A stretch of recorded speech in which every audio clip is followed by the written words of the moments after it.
ದಳಪತಿ Vijay 1975ರಲ್ಲಿ child artist ಆಗಿ ಶುರುವಾದಂತ career ಈಗ ಹತ್ತತ್ರ 25 ಸಿನಿಮಾಗಳಲ್ಲಿ ನಡೆಸಿ ಕೊನೆ ಆಗ್ತಾ ಇದೆ. ರಾಜಕೀಯಕ್ಕೆ ಇವರು ಎಂಟ್ರಿ ಕೊಡ್ತಿರೋದು ಹಲವರಿಗೆ ಖುಷಿ ಆಗ್ತಿದೆ.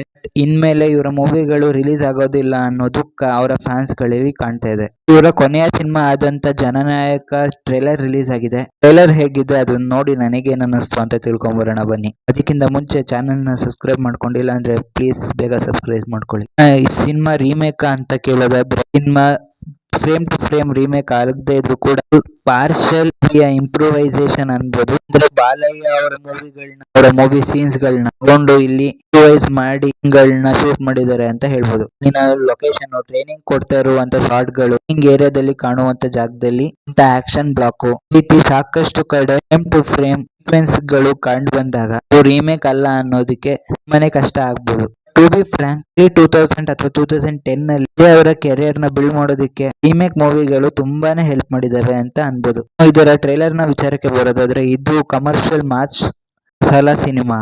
ಇವರ ಕೊನೆ ಸಿನಿಮಾ ಅಂದ್ಮೇಲೆ ಏನೆಲ್ಲ ಇಂಪ್ರೂವ್ಮೆಂಟ್ಸ್ ಇರಬೇಕು ಅನ್ನೋದನ್ನೆಲ್ಲ ಚೆನ್ನಾಗಿ ಪ್ಲಾನ್ ಮಾಡಿದ್ದಾರೆ, ಕಟ್ಕೊಟ್ಟಿದ್ದಾರೆ ಅಂತ ಅನ್ನೋ ಹಿಂಟು ಈ ಟ್ರೈಲರ್ ನಲ್ಲಿ ನಮಗೆ ಸಿಗ್ತದೆ. ರಿಪೋರ್ಟ್ಸ್ ನ ಪ್ರಕಾರ ಸಿನಿಮಾದಲ್ಲಿ ಬರೋಬ್ಬರಿ 10 ಆಕ್ಷನ್ ಸೀಕ್ವೆನ್ಸ್ ಗಳು ಇರ್ಬೋದು ಅನ್ನೋ ಊಹಾಪೋಹಗಳಿದಾವೆ. ವೇಳೆ ಅದು ನಿಜ ಆಗಿದ್ದರೆ ಅವರ ಕೆರಿಯರ್ ನಲ್ಲೇ ಒಂದು ಹೈಯೆಸ್ಟ್ ಆಕ್ಷನ್ ಫಿಲಂ ಮಾಡಿರುವಂತ ಮೂವಿ ಆಗುತ್ತೆ ಈ ಮೂವಿ. ವಿಜಯ್ ಅವರ ಸ್ಟಾರ್ ಡಮ್ ಇಲ್ಲಿ ಖಂಡಿತ ವಿಜಯ್ ಅವರ ಮೂವಿಯ ಸ್ಟೋರಿನ ಓವರ್ ಪವರ್ ಮಾಡಿದೆ ಅಂತ ಅನ್ನಿಸ್ತು ಇಲ್ಲಿ. ಬಟ್ ಯಾವ ರೀತಿ ಇರುತ್ತೆ, ಯಾವ ರೀತಿ ಮೂವ್ ಆಗುತ್ತೆ, ಏನೆಲ್ಲ ಇರುತ್ತೆ ಈ ಕಥೆಯಲ್ಲಿ, ಮತ್ತೆ ಹೀರೋ ಪಾತ್ರ ಏನು, ಯಾರ್ಯಾರೆಲ್ಲ ಈ ಕಥೆಯಲ್ಲಿ ಇರ್ತಾರೆ ಅದನ್ನೆಲ್ಲ ಚೆನ್ನಾಗಿ ಎಸ್ಟಾಬ್ಲಿಷ್ ಮಾಡಿದ್ದಾರೆ ಈ ಟ್ರೇಲರ್ ನಲ್ಲಿ ಅಂತ ಹೇಳ್ಬೋದು. ಅಮಿತಾಬ್ ಬೈಜು ಅವರು ನಮ್ಮ ಪಾತ್ರಕ್ಕೆ ಇಲ್ಲಿ ಪರ್ಫೆಕ್ಟ್ ಫಿಟ್ ಆಗಿ ಕಾಣಿಸ್ಕೊಂಡಿದ್ದಾರೆ. ವಿಜಯ್ ಅವರಿಗೆ ಇರುವಷ್ಟು ಪ್ರಾಮುಖ್ಯತೆ ಅವ್ರಿಗೂ ಕೂಡ ಇರುತ್ತೆ. ಎಲ್ಲರೂ ಇಲ್ಲಿ ಹಿಂಟ್ ಬಿಟ್ಕೊಟ್ಟಿದೆ. ಇಲ್ಲಿ ಸಾಕಷ್ಟು ಇಷ್ಟ ಆದಂತ ಪಾರ್ಟ್ ಅಂದ್ರೆ ಇಲ್ಲಿ ಬರುವಂತ ಎಲಿವೇಶನ್ ಗಳು. ಅನಿರುದ್ಧ್ ಅವರ ರಾವಣ ಮಾವತ ಟ್ರ್ಯಾಕ್ ಒಂದಿಗೆ ಅವರು ಎಂಟ್ರಿ ತಗೊಂತ ಇರುವಂತ ಶಾರ್ಟ್ ರೋಮಾಂಚನ ಮಾಡೋದಂತೂ ಪಕ್ಕ. ಯೂಶುವಲಿ ಆಕ್ಷನ್ ಸೀಕ್ವೆನ್ಸ್ ಗಳಿಗೆ ವಿಜಯ್ ಅವರು ಸಖತ್ ಎಫರ್ಟ್ ಹಾಕ್ತಾರೆ.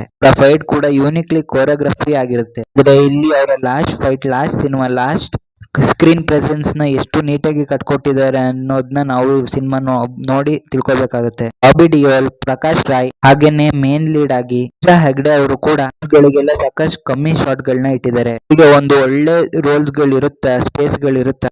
ವಿಜಯ್ ಅವರ ಸ್ಟಾರ್ ಡಮ್ ಓವರ್ ಶಾಡೋ ಮಾಡುತ್ತಾ ಅಂತಾಗುತ್ತೆ. ಅದು ಸಿನಿಮಾ ಬಂದ್ಮೇಲೆ ಗೊತ್ತಾಗುತ್ತೆ. ವಿಜಯ್ ಅವರ ಪೊಲಿಟಿಕಲ್ ಗೆ ಈ ಸಿನಿಮಾ ಒಂದು ಸಣ್ಣ ಪುಷ್ ಕೊಡ್ಬೋದು ಅಂತ ಹೇಳ್ಬೋದು. ಡೈರೆಕ್ಟ್ ಆಗಿ ಹೇಳಕ್ ಆಗದೆ ಇರೋ ಸಂದೇಶಗಳನ್ನ ಈ ಮೂವಿ ಮುಖಾಂತರ ಹೇಳ್ಬೋದು ಅಂತ ಅನಿಸ್ತಿದೆ. ಇಲ್ಲಿ ವಿಜುವಲಿ ಸಾಕಷ್ಟು ಕನ್ಸಿಡರಿಂಗ್ ಎಲಿಮೆಂಟ್ಸ್ ಗಳಿದಾವೆ. ಈ ವೈಡ್ ಫ್ರೇಮ್ ನಲ್ಲೂ ಎಸ್ಪೆಷಲಿ ಕತ್ತಲಿನ ಸೀಕ್ವೆನ್ಸ್ ಗಳಲ್ಲಿ ಅವು ಅರ್ಧಂಬರ್ಧ ಕಾಣಿಸ್ತಿದಾವೆ. ಗ್ರೀನ್ ಸ್ಕ್ರೀನ್ ನ ಬಳಕೆ ತುಂಬಾನೇ ಆಗಿದೆ. ಔಟ್ಪುಟ್ ಆವರೇಜ್ ಆಗಿದೆ ಅಂತ ಕೂಡ ಹೇಳ್ಬೋದು. ಫಸ್ಟ್ ಕಡೆ ಇದು ಸೋಷಿಯಲ್ ಮೀಡಿಯಾದಲ್ಲಿ ಕಾಲ್ ಔಟ್ ಕೂಡ ಆಗಿದೆ. ಫ್ರೇಮ್ ಇತ್ತು. ಜೆಮಿನೈ ನ ಲೋಗೋ ತೆಗಿಯದೆ ಮರ್ತು ಬಿಟ್ಟಿದ್ರು. ಈಗ ಸಿನಿಮಾ ತಂಡ ಅದನ್ನ ಬ್ಲರ್ ಮಾಡಿದೆ. ವಿಚಾರ ಏನಂದ್ರೆ ಈ ಸಿನಿಮಾನ ನಮ್ಮ ಕನ್ನಡದ ಪ್ರೊಡ್ಯೂಸರ್ KVN ಅವರು ಪ್ರೊಡ್ಯೂಸ್ ಮಾಡ್ತಾ ಇರೋದು. ಸಿನಿಮಾ ಹೇಗಿರುತ್ತೆ ಅಂತ ಸಿನಿಮಾ ರಿಲೀಸ್ ಆದ್ಮೇಲೆ ನೋಡೋಣ. ಅಲ್ಲಿ ತನಕ keep watching and please subscribe to my channel.